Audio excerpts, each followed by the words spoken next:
ಅಶಕ್ತ ಪರವಾದಂತಹ ಆರೋಗ್ಯಕ್ಕಾಗಿ ಇವತ್ತು ನಮ್ಮ ನೆಚ್ಚಿನ ಶಾಸಕರು ಶ್ರೀಮತಿ ಶಾರದಾ ಪೂರಣ್ಣ ಎಲ್ಲ ಕಾರ್ಯಕರ್ತರ ಪರವಾಗಿ ಇಲ್ಲಿ ಬಂದಿರತಕ್ಕಂಥ ಮುಖಂಡರ ಪರವಾಗಿ ಶ್ರೀಮತಿ ಶಾರದಾ ಪೂರಣ್ಣ ಅವರಿಗೆ ನಾನು ಹೃತ್ಪೂರ್ವಕ ಸ್ವಾಗತವನ್ನು ನಾನು ಬಯಸ್ತೇನೆ, ಕೂಡ ಸ್ವಾಗತವನ್ನು ಬಯಸ್ತೇನೆ. ಹಾಗೇನೆ ನಮ್ಮ ರಾಜ್ಯ ಜೆಡಿಎಸ್ ಪಕ್ಷದ ಉಪಾಧ್ಯಕ್ಷರು ಈ ಶಿವಮೊಗ್ಗ ನಗರದ ಸ್ವಾಗತವನ್ನು ಬಯಸ್ತೇನೆ.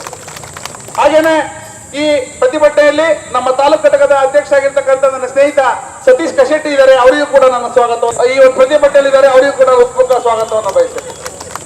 ಈಗ ಎಲ್ಲ ನಮ್ಮ ಘಟಕಗಳು ಇನ್ನು ಉಳಿದಂತೆ, ಯಾಕಂದ್ರೆ ಇಲ್ಲಿ ಬಂದಿರತಕ್ಕ ಎಲ್ಲ ಪದಾಧಿಕಾರಿಗಳು ಇದ್ದಾರೆ. ವಿಶೇಷವಾಗಿ ನಮ್ಮ ಮೊಳಲೂರು ನಮ್ಮ ಯಜಮಾನರು ಲಿಂಗಪ್ಪನವರು ಈ ಒಂದು ಕಾರ್ಯಕ್ರಮದ ಭಾಗವಹಿಸಿ ಹನುಮಂತಪ್ಪ, ಸಿಟಿ ಅಧ್ಯಕ್ಷರು ನಮ್ಮ ದೀಪಕ್ ಸಿಂಗ್ ಅವರು, ಹಾಗೇನೆ ಎಲ್ಲರೂ ಬಂತು. ನಮ್ಮ ಮಹಿಳಾ ಘಟಕರು ಎಲ್ಲ ಹಾಸ್ಪಿಟ್ಲು ಕಮಿಟಿಯವರು ಬಂದಿದ್ದಾರೆ.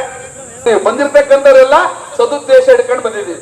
ಹಾಗೆ ನಮ್ಮ ಜಿಲ್ಲಾ ಪಂಚಾಯತ್ ವ್ಯಾಪ್ತಿ ಐನೂರಿನ ಅಧ್ಯಕ್ಷ ಆಗಿರ್ತಕ್ಕಂಥ ಬಸಪ್ಪಗೌಡರು ಹೇಳಿದ್ರೆ ನಾನು ಲಿಂಗಪ್ಪರದು, ನಮ್ಮ ಸುರೇಶ್, ಎಲ್ಲರೂ ನಾನು ಹೇಳ್ತೀನಲ್ಲ ಹೇಳಿದ್ರೆ ಎಲ್ರದ್ದು ಪ್ರತಿಯೊಬ್ಬರದ್ದು ಹೆಸರು ಹೇಳ್ಬೇಕು. ದಯಮಾಡಿ ಕ್ಷಮೆ ಇರಲಿ ಅಣ್ಣ, ಫೋಟೋಗಿಂತ ಬೇಕು ಸುಮ್ಮನೆ.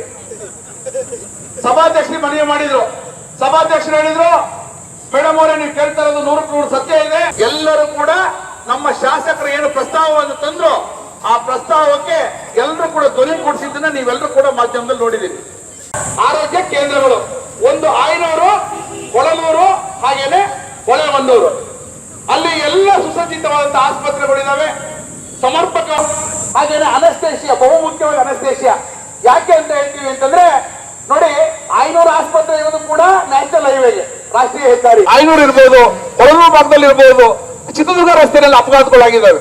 ಏನಾದ್ರು ಮೇಜರ್ ಅಪಘಾತ ಆದಾಗ ಆ ಆಸ್ಪತ್ರೆಗೆ ಬಂದ್ರೆ ಒಬ್ರಿಗೆ ಏನಾದ್ರು ಸ್ಟಿಚ್ ಮಾಡ್ಬೇಕು, ಕೂಲಿ ಮಾಡ್ಕೊಂಡು ಜೀವನ ಮಾಡೋ ಅಂತವ್ರು ಅವ್ರಿಗೆ ಅದೇನೇ ಮಲ್ಟಿ ನ್ಯಾಷನಲ್ ಹಾಸ್ಪಿಟಲ್ ಇದ್ದಂಗೆ, ಅವ್ರಿಗೆ ಒಂದು ದೊಡ್ಡ ಉತ್ಕೃಷ್ಟದ ಹಾಸ್ಪಿಟಲ್ ಇದ್ದಂಗೆ ಲೆಕ್ಕ.